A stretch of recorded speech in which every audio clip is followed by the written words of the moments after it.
नीव को लेकर के हम लोग संडे को आए हैं देखिए गौशाला में। बहुत दिनों से हमारा मन था कि गौशाला प्लान किया जाए। देखिए कितना बड़ा गौशाला है ये, कितनी सारी गाय है यहाँ पे। नीव जो खुश हो रहा था, और पहले तो वो हैरान हो रहा था कि इतनी सारी गाय को एक साथ में क्यों बांध करके रखा है। बोल रहा था ये लोग यहाँ पे क्यों है, इनका घर कहाँ पे है। पर धीरे धीरे वो समझ गया कि यही इनका घर है, यहाँ पे गैया रहती है, उनका ख्याल रखा जाता है। तो बहुत एक्साइटेड था। और यहाँ में काफ़ी सारे लोग भी आए थे संडे को। कुछ यहाँ पे फंक्शन था जिसमें बहुत सारे लोग आए थे और काउ फीडिंग कर रहे थे वो लोग। यहाँ पे प्रसाद भी मिल रहा था, तो बहुत सारा भीड़ था यहाँ पे। और देखिए कितनी वैरायटी की गैया है। और गाय ही नहीं, यहाँ पे ना एक्चुअली भैंस का भी अलग सेक्शन बना रखा था और बैल के लिए भी अलग सेक्शन बना रखा था।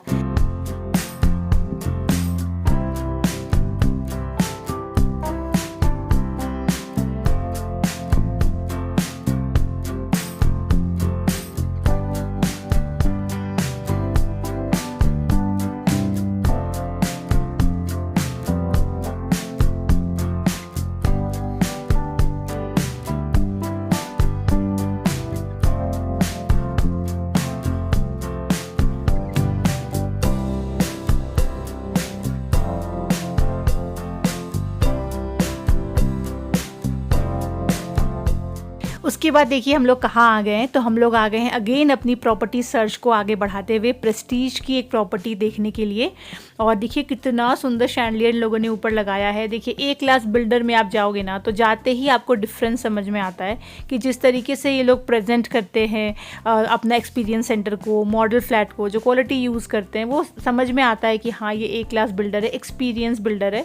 पर ऑफकोर्स दाम भी उस हिसाब से रहता ही है क्योंकि ब्रांड का ही नेम है। तो काफ़ी अच्छी प्रॉपर्टी है ये, 32 एकड़ में है ये प्रॉपर्टी। तो हमने ये वाली देखी। बहुत दिनों से यहाँ आने का प्लान था, काफ़ी लोगों ने रिकमेंड किया था कि एक बार जाके देख लो। मेरे भैया ने भी बोला था एक बार देख लेना, उनके घर के थोड़ा पास में ही पड़ता है। तो सोचा चलो जाके देखते हैं। अंदर रिटेल का भी अलग से दे रखा है इन लोगों ने स्पेस, और अच्छा है क्लब हाउस वगैरह, स्विमिंग पूल। और देखिए ना नीव को यहाँ पे ना प्ले एरिया मिल गया। तो जनरली सभी बिल्डर्स ना ऐसे एक्सपीरियंस सेंटर में बच्चों को इंगेज रखने के लिए प्ले एरिया देते ही हैं। और उसमें नीव ने जो एंजॉय किया, तो एक्स्ट्रा 20-25 मिनट हम लोग यहाँ पे रुके क्योंकि नीव खेल रहा था।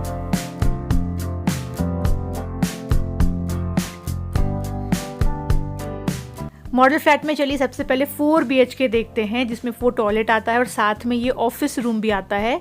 2729 स्क्वायर फीट का ये फ्लैट है। ये आप हेल्पर्स रूम की तरह भी यूज़ कर सकते हो। इसमें अटैच्ड वॉशरूम भी दिया गया है। और यहाँ पे जब दरवाज़ा देख रहे हो ना वाइट कलर का, ये डायरेक्टली आपके किचन में कनेक्ट हो जाता है, तो हेल्पर्स रूम के लिए भी अच्छा रहेगा। उसके बाद आप बाहर निकलो और लेफ्ट में जाओगे तो ये आएगा आपका मेन डोर जो आपके घर के लिए बना है। तो 2 दरवाजे होते हैं। 4 BHK में जनरली ऐसे एक एक्स्ट्रा रूम आपको मिलता ही है ऑफिस या हेल्पर्स के लिए। तो फोयर से एंटर होते हो, लिविंग डाइनिंग बहुत ही ग्रैंड है इसका। राइट में सबसे पहले देखते हैं गेस्ट रूम दिया गया है। इसमें भी अटैच्ड वॉशरूम है, ये अच्छी बात है। और साथ में बैल्कनी भी दी गई है। तो मुझे ना इनका लेआउट भी अच्छा लगा, और जिस तरीके से इन लोगों ने साइज दे रखा है ना वॉशरूम का, रूम्स का, वो भी अच्छा लग रहा है। देखिए लिविंग डाइनिंग कितना बड़ा है। तो पता है ये कितना बड़ा था? ये 32 फीट बाय 14 फीट का लिविंग डाइनिंग था। किचन आपको मिल जाता है, ओपन तो नहीं बोलेंगे पर दरवाज़ा बहुत छोटा भी नहीं है, तो ठीक ठाक है। और किचन साइज भी देखिए अच्छा लग रहा है। दोनों काउंटर के बीच में ना 4 फीट की जगह मिल रही है, विच इज़ गुड, वरना कई बार वो 3 फीट मिलती है। बैल्कनी तो देखिए मैसिव है, प्रॉपर डेक वाला बैल्कनी है। तो ये हो गया लिविंग रूम। लेफ्ट में ये पाउडर रूम है, तो ये आपको छोटा ही मिलेगा। पाउडर रूम हमेशा छोटा ही रहता है, बस ये गेस्ट को हैंड वॉश करने के लिए यूज़ करने के लिए। उसके बाद अगेन हम लेफ्ट में जाएंगे तो हमें मिलता है एक और रूम, जिसको आप किड्स रूम की तरह भी यूज़ कर सकते हो। बे विंडो तो आजकल हर बिल्डर देता है। ये रूम थोड़ा छोटा है पर अगेन किड्स रूम के लिए ये अच्छा है। एंड यहाँ पे भी अटैच्ड वॉशरूम है, which is a good thing.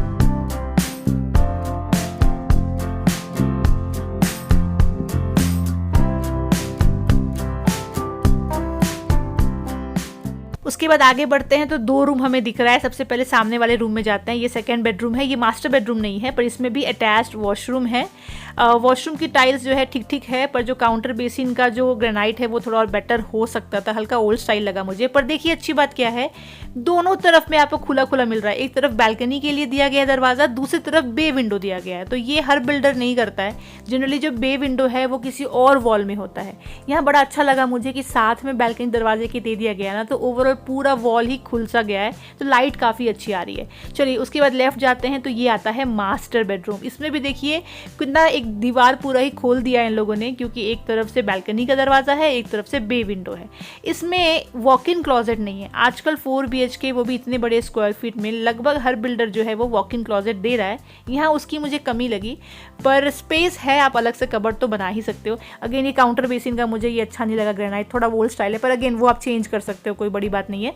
यहाँ पे देखिए बालकनी आ गई और साथ में वहाँ बे विंडो, कितनी रोशनी आ रही है। और यहाँ पे आपको वार्डरोब बनाना पड़ेगा, कोई भी वॉक इन नहीं है, तो वो एक थोड़ा सा है। पर चलिए ठीक है, रूम का साइज़ जो है वो काफ़ी बड़ा था। आई गेस ये रूम का साइज़ 12 बाई 17 फीट का था, which is decent enough for a master bedroom. तो चलिए यहाँ से जब बाहर निकलोगे आप तो वापस से आप लिविंग डाइनिंग में आ जाओगे।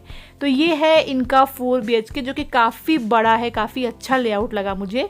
उसके बाद यहाँ पे 3 BHK देखते हैं। चलिए फॉयर से एंटर हुए, अंदर गए तो आ गया लिविंग डाइनिंग। इसकी जो चौड़ाई लंबाई थी ना, ये 13 feet by I guess 24 feet की थी, अगर मुझे याद है। हाँ, 13 बाय 24 का लिविंग डाइनिंग है, साथ में बालकनी आ जाता है। इंटीरियर तो काफ़ी अच्छा है। फ्लोर टाइल्स मुझे बहुत सुंदर लगा।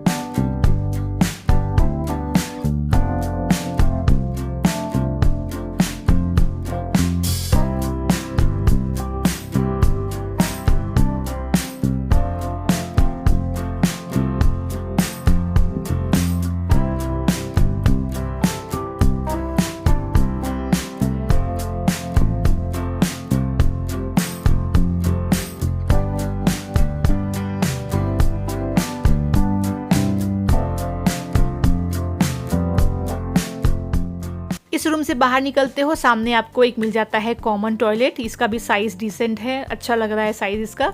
और फिटिंग्स वगैरह तो ब्रांडेड है ही, सारी CP फिटिंग्स वगैरह काफ़ी अच्छी ब्रांड की, वो सब में सोचना नहीं पड़ता अगर आप A क्लास बिल्डर में आओ तो। अच्छा, सामने आ जाता है आपका किड्स रूम, जिसको अभी इन लोगों ने बहुत प्यारा सा नर्सरी में बना रखा है कन्वर्ट करके। कितना सुंदर देखिए, वॉलपेपर वगैरह है, बड़ा अच्छा लगता है देखने में, है ना। बच्चों का रूम बड़ा शौक हो जाता है मुझे, काश मैं नीव के लिए अभी ऐसा कुछ बना पाती, पर अभी तो स्पेस की बहुत कमी है, पर देख के बड़ा अच्छा लगता है। चलिए, तो ये बेसिकली इसका जो है 3 BHK का आ जाएगा आपका किड्स रूम। उसके बाद जब हम आगे निकलते हैं तो ये वाला सोफ़ा जहाँ पे था लिविंग रूम, इसी के जस्ट सामने में यहाँ पे देखिए एक और रूम है। तो ये रूम भी काफ़ी अच्छे साइज़ का है, गेस्ट बेडरूम बना सकते हो आप इसको।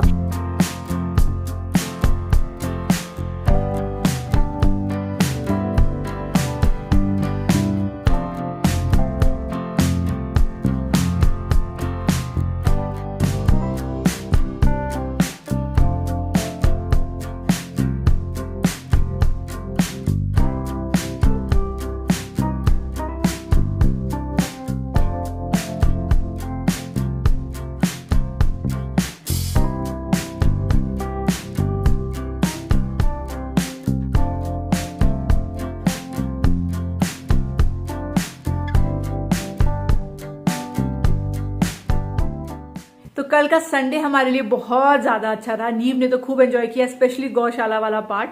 नीव को ना, आपको पता ही है एनिमल्स कितने ज़्यादा पसंद है, तो हम भी ट्राई करते हैं कि कुछ ना कुछ एक्सपीरियंस उसको करवाए, कहीं ना कहीं ले जाए। तो ये गौशाला वाला एक्सपीरियंस हमें लगा कि उसको अच्छा लगेगा, एंड सच में लगा। इतने सारे काव देख के जो एक्साइटेड था ना, हैरान था बिल्कुल, इतने सारे काव यहाँ पे कैसे आ गए। बच्चों के साथ ना ये बड़ा अच्छा हो जाता है कि आप भी ऐसी कुछ कुछ चीज़ें एक्सपीरियंस करना फिर से शुरू करते हो, जो वैसे आप कहीं ना कहीं आपका रह जाता है, वो बचपना वापस आप में आ जाता है। जैसे कि जू हम लोग जब गए थे, इतने साल के बाद में औरंगजेब जू गए थे ना, पर नीव को दिखाने के लिए हम लोग भी उतने ही एक्साइटेड थे। तो ये चीज तो होती है बच्चे आने के बाद में, स्पेशली नीव अब जिस एज में आ गया है ना, अब हर एक एक्सपीरियंस को वो एंजॉय करता है। चाहे डायनासोर पार्क जाए, चाहे जू जाए, चाहे गौशाला जाए, जो भी चीजें उसको पसंद है वहां ले जाइए तो बहुत एंजॉय करता है, और उसको देख करके हमें बड़ा अच्छा लगता है। नीवू सबको बोलो गुड मॉर्निंग। Good morning. अब ये बताओ ना, कल तुम गैया देखने गए थे? हाँ। गैया सब क्या कर रही थी? और क्या खा रही थी गैया? गाजर। गाजर खा रही थी, और घास भी खा रही थी? नहीं। हाँ, तो खा तो रही थी घास, खा तो रही थी घास। नहीं। नींबू को गैया पसंद है? नहीं। तो हाँ। पसंद है ना। सबसे फेवरेट एनिमल कौन सा है नींबू का? काऊ। काऊ ही है। Dog? No. Lion? Monkey? Tiger? Elephant? Giraffe? देखा नींबू एनिमल लवर है। मैं सब एनिमल फेवरेट है। तुम्हारा सब फेवरेट है? और क्या अच्छा लगता है नींबू को एनिमल के अलावा? जीसस। ओ, डायनासोर। और नींबू का सब अच्छा लगता है। हाँ, और सबसे ज्यादा खेलने में क्या अच्छा लगता है? ड्रेस। ये भी खेलने में अच्छा लगता है। हाँ, अरे वाह, न्यू पापा के साथ कैसे खेलता है? ऐसे करके खेलता है। नीबू के पापा यहीं खड़े हैं एक्चुअली। Daddy shark. नीबू, ये टी शर्ट याद आ रहा है नीबू को? दादी सा- ये कब पहने थे पापा? दादी दादी पास दादी पास। कहाँ है नीबू का दादी घर? राखोट। राखोट। ये कौन सा शहर है अंगद? राखोट। तुम तो राजकोट में पैदा हुए हो ना? हाँ। बेटा तुम्हारा राखोट। रीनेम कर दिया है नीबू ने। क्या नाम है नीबू? राखोट। राखोट जाना है? नहीं। सुन, चलो ना चलते हैं। नहीं। टिकट करवाया है। मैं तो अब सुबह को गया था, अब तो नहीं जाना। सुबह को राजकोट गया था, अब ये कहाँ नहीं पे जाना। गए थे भैया सुबह? अच्छा, पिछली बार जब मैं आपको यहाँ का टूर दे रही थी ना इस डेन एरिया का, तो मैंने बहुत सारे एक्टिविटी वाले बुक्स आपको दिखाए थे जो नीव को मैं करवाती हूँ, जो आप भी ट्राई कर सकते हैं। उसमें एक दो मैंने मेंशन नहीं किया था, मैं आपको यहाँ पे दिखा रही हूँ। ये देखिए, एक ना ये मैजिक वाटर बुक है। ये नीव इतना ज़्यादा एंजॉय करता है कि समझ लीजिए कि जब भी उसको ये वाला एक्टिविटी करने दो ना, बहुत उसको मन लगता है। तो ये देखिए, इसमें ये पेन आता है। इस पेन में आपको बेसिकली पानी फिल कर देना है। ये वाला कैप खुल जाएगा, इसके अंदर पूरा पानी डाल देना है। उसके बाद बच्चे इसको इस तरीके से करते हैं। ये देखिए, ये पानी लगने की वजह से अंदर में जो डिज़ाइन बना हुआ है ना, वो हाईलाइट होना शुरू होगा। ठीक है, तो बहुत एंजॉय करते हैं बच्चे इसको करने में। और ये सबसे अच्छी बात क्या है, जैसे ये ड्राई हो जाएगा, ये 5-7 मिनट के अंदर या 10 मिनट के अंदर पकड़ लीजिए, ये पूरा ड्राई हो जाता है। ठीक है, और जैसे ये ड्राई होगा, ये वापस से ऐसा वाइट बन जाएगा। ऐसा बेसिकली वाइट हो जाएगा। ये देखिए, ये सारा फिर से वाइट हो गया।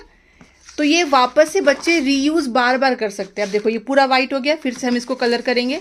ये देखिए, और ये फिर से ड्राई हो जाएगा। बस आपको पानी भरते जाना है। तो ये इतना एंजॉय करता है नीव। देखिए, स्पेशली इसमें क्या है, डायनासोर वाला है, तो डायनासोर प्लस ये वाला करना, तो नीव कितना एंजॉय करता होगा आप सोचिए।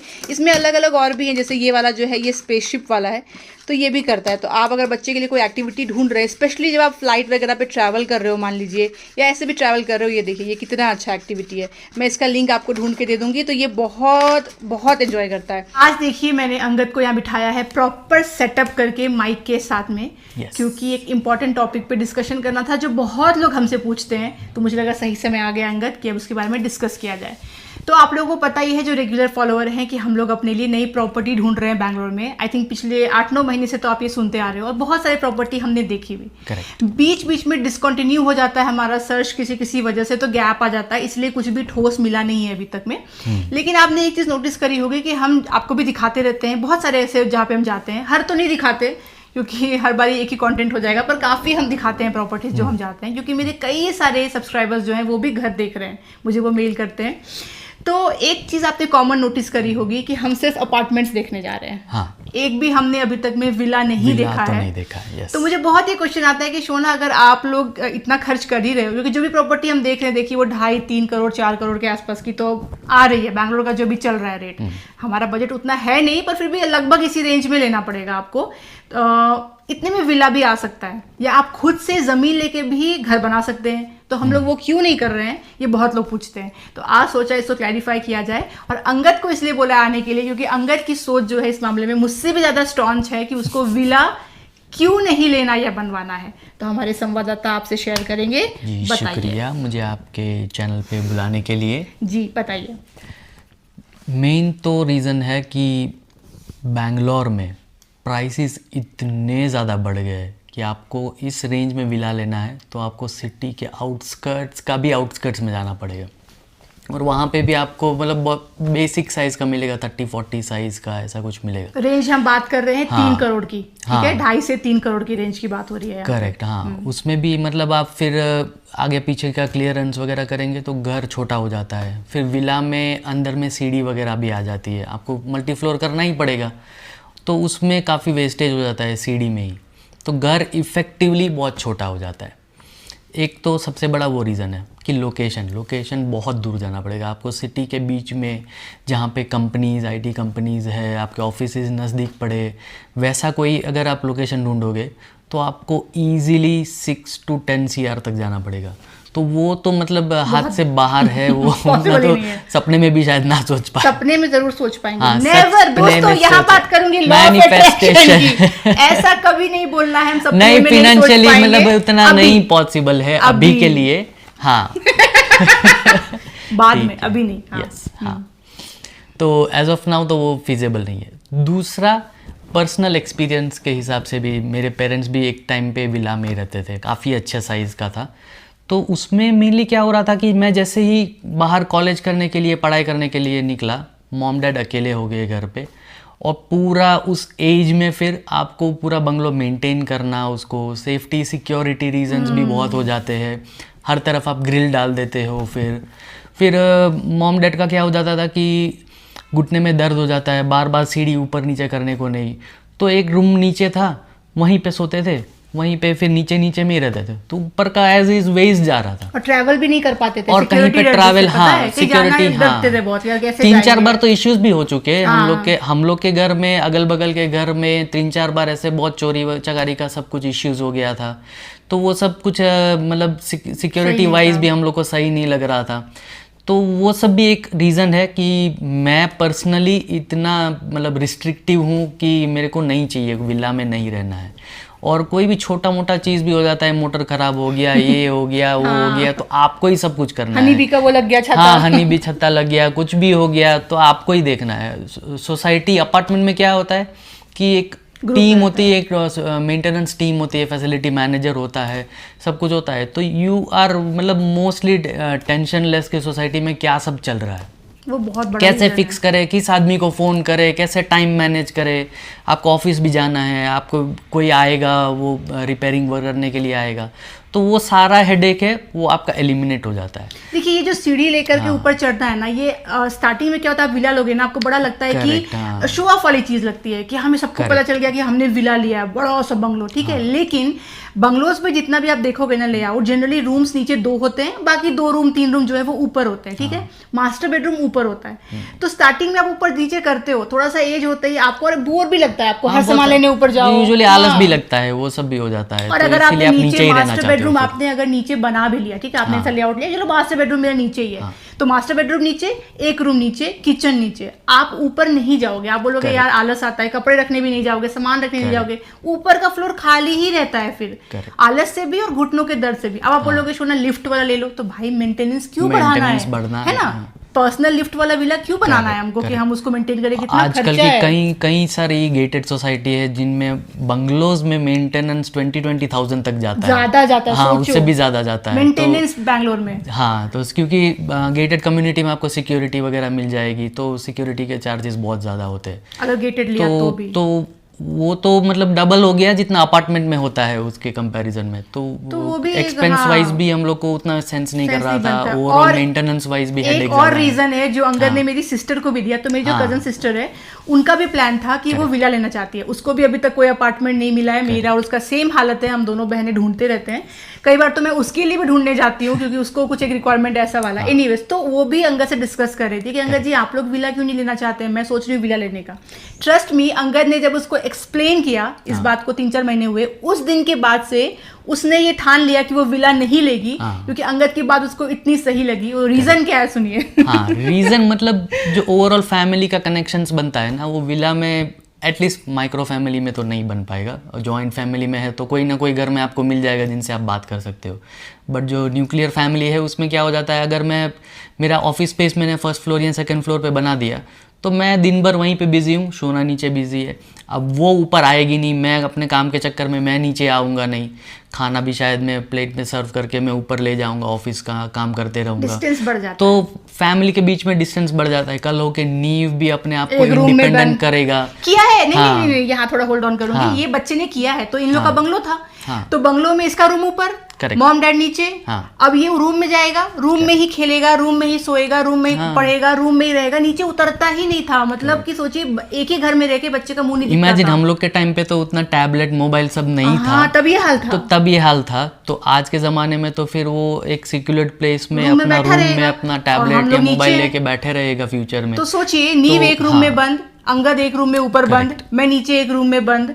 तो मिलना जुलना कब हो रहा है पता नहीं कब हो रहा है। तो वो जो फीलिंग आती है ना वो फ्लैट में एक्चुअली बहुत अच्छी आती है, क्योंकि एक ही फ्लोर पे आप रह रहे हो, आना जाना, आपको मन कर गया यार 5 मिनट में फ्री हूँ, चलो देख के आती हूँ अंगद क्या कर रहा है, आप जाके बैठ गए, बातें कर ली, नीव के रूम में चले गए, नीव आपके रूम में आ गया, कुछ टीवी पे देख रहे हो, साउंड चला गया तो बच्चा भी देखने आ गया, समझ रहे हो। तो वो जो एक रहता है कि फैमिली साथ में, वो फ्लैट के एक फ्लोर पे ही अच्छे से हो पाता है।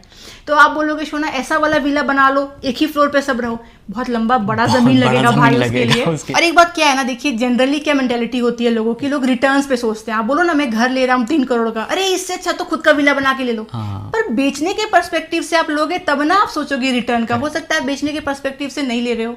आज आपने 3 करोड़ का विला बैंगलोर में ले लिया और आज से 10 साल बाद उसको 5 करोड़ में बेच दिया, पर क्या उस टाइम पे 5 करोड़ में आपको कोई अच्छा फ्लैट अच्छी लोकेशन पे, अगेन अच्छा विला अच्छी लोकेशन पे मिलेगा? नहीं मिलेगा। तो बैंगलोर जैसे शहर में जहाँ पे इतना ग्रोथ है, इतना ज़्यादा महंगी होती जा रही है रियल एस्टेट, वहाँ मुश्किल है कि आप उसको रीसेल करके फिर से एक अच्छा घर ले लो। हाँ, अगर आपका प्लान ये है कि आप 3 करोड़ का विला आज लो, आज से 10 साल के बाद में उसको 5-6 करोड़ का बेच दो, वो पैसा लेकर के आप अपने होम टाउन शिफ्ट हो जाओ या कोई गांव है वहां शिफ्ट हो जाओ, देन दैट मेक सेंस कि उतना अमाउंट लेकर हम वहां पे आराम से जी रहे हैं। पर जिसको बैंगलोर में ही रहना है या दिल्ली में है दिल्ली में ही रहना है, मुंबई में है मुंबई में ही रहना है, वो दोबारा रीसेल करके जब लेने जाएगा 10 साल बाद, फिर उसको अच्छे प्राइस में अच्छे लोकेशन पे अच्छा घर नहीं मिलने वाला। ये बात बहुत समझने वाली है। तो विला का ना ये मेंटालिटी लोगों में है कि ज़मीन खुद की हो जाएगी, घर खुद का हो जाएगा, पर जो उसका प्रॉब्लम्स है ना वो उन्हीं से पूछिए जो विला में रहते हैं कि क्या होता है जब आप 50s में जाते हो। तो सोचिए इनके मॉम डैड का इतना बड़ा विला था, उनको भी टाइम लगा ये एडजस्ट करने में कि हम एक छोटे से फ्लैट में शिफ्ट हो गए। पर जब वो शिफ्ट हो गए ना तब उनको समझ में आया कि नहीं यार हेडेक से हम कुछ, पता है वो 1-1 महीना जाके दुबई में रहते हैं, 1.5 महीना या 2 महीना वो यूरोप का ट्रिप करके आए घर को पूरा बंद करके। उनको टेंशन ही नहीं है घर की कि कोई ठीक है सिक्योरिटी है, वो वहाँ पे नहीं कर पाते थे। तो ये सब है प्रैक्टिकल और कम्युनिटी भी, मतलब आप विला में रहोगे तो आपको लाइक माइंडेड पॉसिबल नहीं है कि आसपास में जो भी हो लाइक माइंडेड पीपल मिले। पर अपार्टमेंट में एटलीस्ट स्पेशली नीव के लिए तो मतलब और कितने सारे फ्रेंड्स हो जाएंगे, उसके आधे तो स्कूल मेट्स ही वहीं पे रहेंगे, वो बहुत बड़ी चीज़ है। वो एक बहुत बड़ा प्लस पॉइंट है कोई भी अपार्टमेंट में रहने के लिए गेटेड सोसाइटी के कंपैरिजन। विला में जनरली क्या होता है पता है, सभी के बच्चे बाहर रहते हैं, जनरली पेरेंट्स जो है वो विला में रह रहे होते हैं या बड़े बच्चे होते हैं। चांसेस कम है कि छोटे बच्चे आपको 30-40 एक साथ मिल जाए। पर अपार्टमेंट में तो आपको पता ही है बच्चे ही बच्चे होंगे, सारे स्कूल जाएंगे, एक साथ क्लासेस जाएंगे, तो पता है वो तो सेम एज के बहुत सारे बच्चे मिल जाएंगे, तो उसको होमवर्क, पढ़ाई लिखाई, ये वो सब खेलने कूदने में सब कुछ में इजी तो हर चीज ना आप इस पर्सपेक्टिव से नहीं देख सकते हो कि आपका ROI क्या होने वाला है। आपको प्रैक्टिकल एस्पेक्ट और लाइफ में क्या चाहते हो वो बहुत जरूरी है। तो हम चाहते हैं कि नीफो कम्युनिटी मिले, हम चाहते हैं कि हमको मेंटेनेंस का खर्चा ध्यान ना लगाना पड़े, हम कहीं पे जाए अगर 1 महीना घर बंद कर दे तो कर सके, है ना। रीसेल का हम नहीं सोच रहे हैं अब जो हम घर लेने वाले हैं, क्योंकि आपको मैंने रीजन बता दिया। तो ये सब है, मिला जुला करके हमें लगता है कि अपार्टमेंट ही हमारे लिए सही है। तो दीदी को इसने समझाया, दीदी ने कहा सही बोल रहे हो अंगद जी, मेरे हस्बैंड एक रूम में, मैं एक रूम में, वो तो 2 ही लोग रहने वाले हैं और खाली खाली लगेगा। 2 लोग में क्या करोगे विला में रह करके आप बाद में ओल्ड एज में, तो वो भी इसीलिए नहीं मान रही। पर अगेन ये हमारी पर्सनल चॉइस है। आई नो बहुत लोग बोलेंगे नहीं नहीं विला में ये बेनिफिट है वो बेनिफिट है, हमें पर्सनली तो नहीं दिखता है बेनिफिट भाई, बहुत हमने ट्राई करी बेनिफिट देखने की, और क्योंकि इसका पर्सनल एक्सपीरियंस है।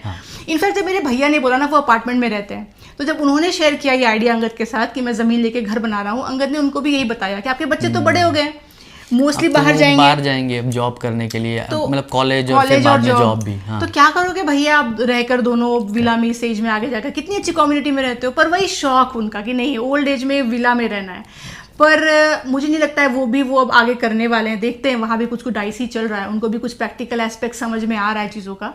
तो कुछ चीज़ें आपको झेलनी पड़ती है तब सीखते हो, तो इसके पेरेंट्स ने झेली है तो इसको अच्छे से पता है कि मुश्किल तो हो जाती है बहुत। तो बताइए आपका क्या टेक है इस बारे में, कमेंट करिए कि आप भी विला प्रेफर करोगे या अपार्टमेंट। हाँ ये बात ज़रूर है अंगद, पर 2.5 से 3 करोड़ 4 करोड़ अपार्टमेंट में लगाने में दुख तो होता है, क्योंकि ऐसे कुछ साल पहले नहीं था। मतलब पहले तो 1 करोड़ में ही आपको 3 BHK 3.5 मिल जाता था, आजकल तो मतलब 3 BHK 2.5 करोड़ में भी मतलब कहीं कहीं पे मिल रहा है आपको। तो वो है, पर क्या करें, बढ़ गई महंगाई, तो इसका एक ही जवाब है, इनकम बढ़ाइए भैया, है ना। और क्या कर सकते हैं, इनकम बढ़ाइए, मेहनत करिए और अफोर्ड करने की कोशिश करिए।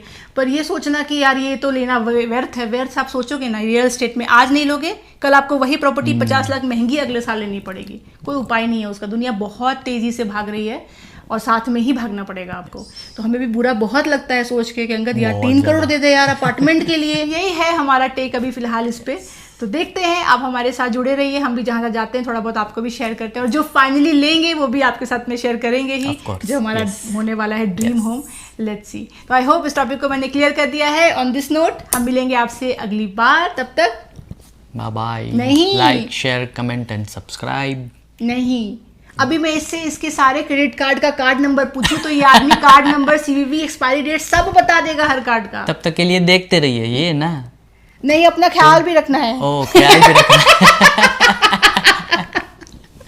Bye bye.